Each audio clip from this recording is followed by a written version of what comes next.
Hello everyone! Batwain is here to save you and protect you from ne'er-do-wells and bad readers. But it doesn't look like anyone is here today. What's this? A book? Well, I guess we'll just have to read. And today we have Bunnicula, the Celery Stalks at Midnight. Always remember, if you want to follow along with these amazing stories and read these outstanding adventures, all you have to do is press the CC button in your YouTube link in order to follow along with the words. Now I think that North Star will be perfect to join us for today's adventure. Now that North Star is here, let's jump in. Bunnicula, the Celery Stalks at Midnight. Chapter 3, Destiny Calls. Moments later, Chester reappeared from behind the house carrying a small box in his mouth. He trotted towards us, deposited the box at our feet. Howie poked at it with his nose. "What's this?" he asked. "Well, you should undoubtedly know," Chester explained. "In order to destroy a vampire, you have to drive a stake through its heart." I groaned. Not again. "Don't you remember what happened last time you tried that?" Chester immediately began bathing his tail, which is the cat's way of covering his humiliation. "What happened?" asked Howie. "Well," I said, "it seems Chester decided to drive a stake through Bunnicula's heart." "Oh no," he cried. "How could he?" "That's a good question. With the kind of stake Chester selected for the job, it was a little difficult. You see, he thought." All right, Chester spat out. "I made a little mistake. Everyone's entitled to one mistake, and of course of a lifetime. But don't worry, Harold. I know what type of stake to use now. I'm going to use the thing." I glanced at the box lying at the grass. "Toothpicks?" I asked. "What better way to spear vegetables through the heart?" "Toothpicks?" I asked again. Chester glared at me. "Yes, toothpicks," he snapped. "What's wrong with toothpicks?" "Oh, nothing," I replied with a shrug. "If you want to make little party outdoors out of Bunnicula's victims." "We're not making little white party anything," he shot back. "We're destroying killer vegetables." "You tell him, Pop," Howie put in.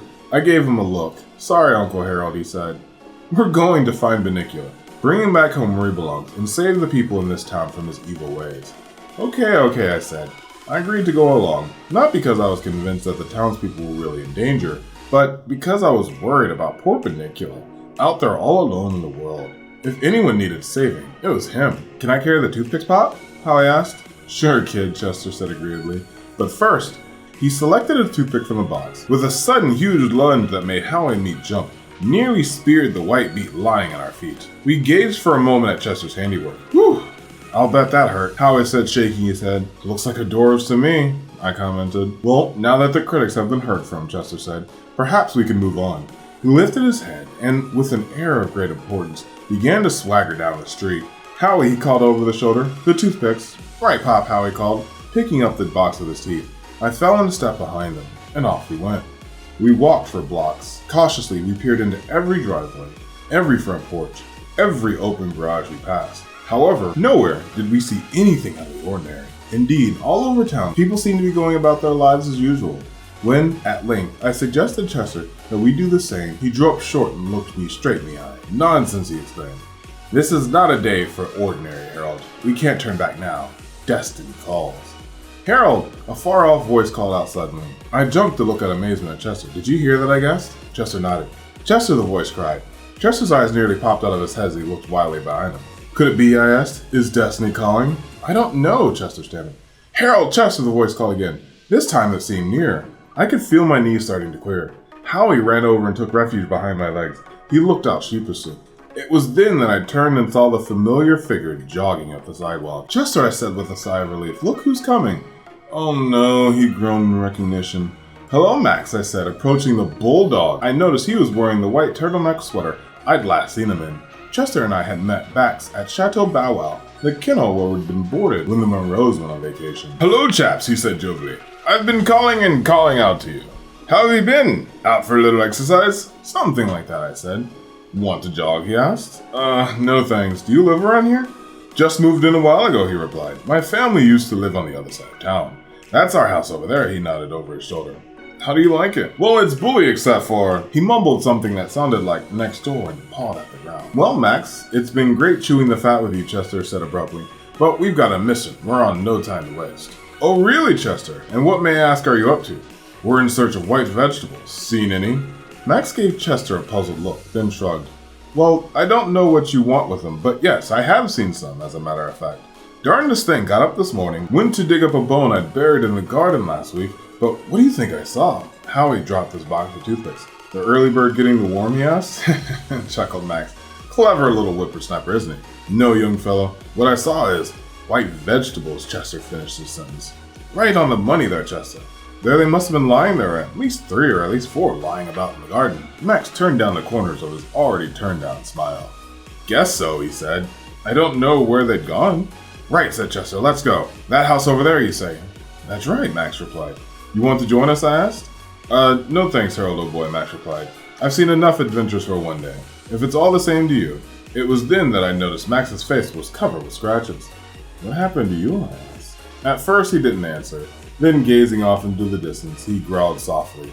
Snowball. Huh? Snowball, he repeated.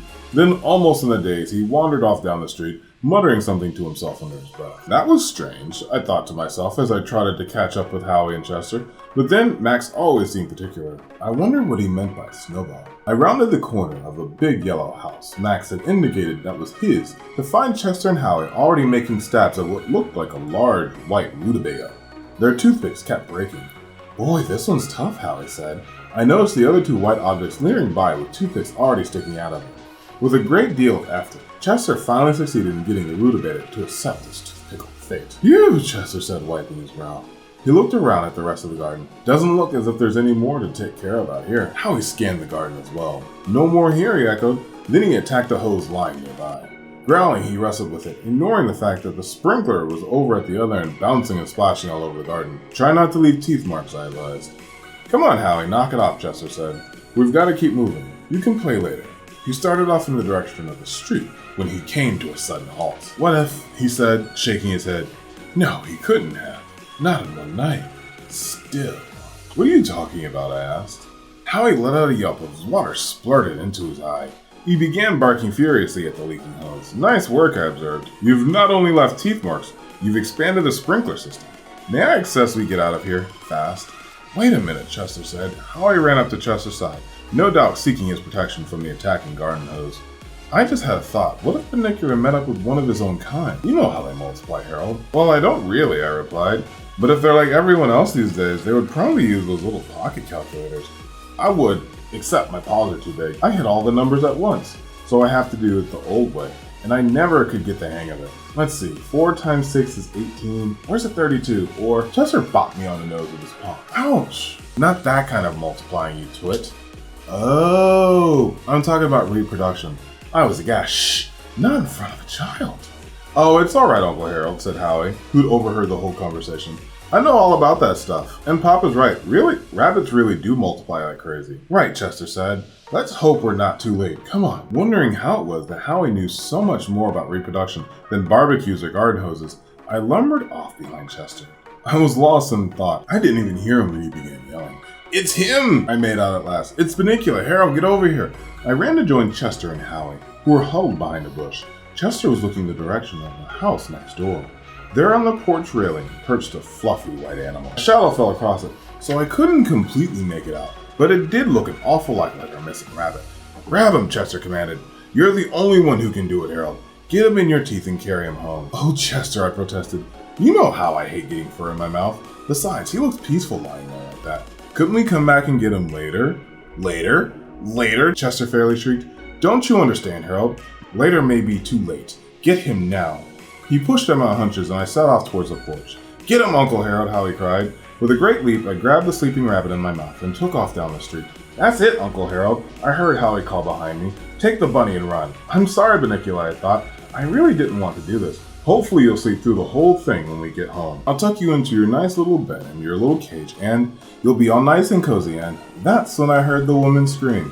Help! Help! I looked over my shoulder. Howie and Chester were close behind. On the porch were moments where the rabbit had been napping, sort of waving her arm in the direction. Help! Someone please! He's got my cat! My precious cat! My Snowball! Snowball? My mind reeled as I thought of Max's scratched up face. As best as I could, I looked down at the object that was carrying my mouth. Its eyes turned up to meet mine. There was a gleam in them. A gleam that spelled trouble with a capital S-N-O-W-B-A-L-L. I gulped, Snowball hissed. The woman on the porch screamed, Help! You can say that again, lady, I thought. For both of us! Oh, wow. Seemed like Chester got Howard to make a pretty big mistake. What did you think, North Star? I like that part too. Hopefully Howie doesn't end up too hurt. We'll see you on the next time, okay? And we'll see you on the next time, here with Wayne Reads. I'm Batwayne, protector of justice and good reading, and I will see you all on the next time. Bye-bye!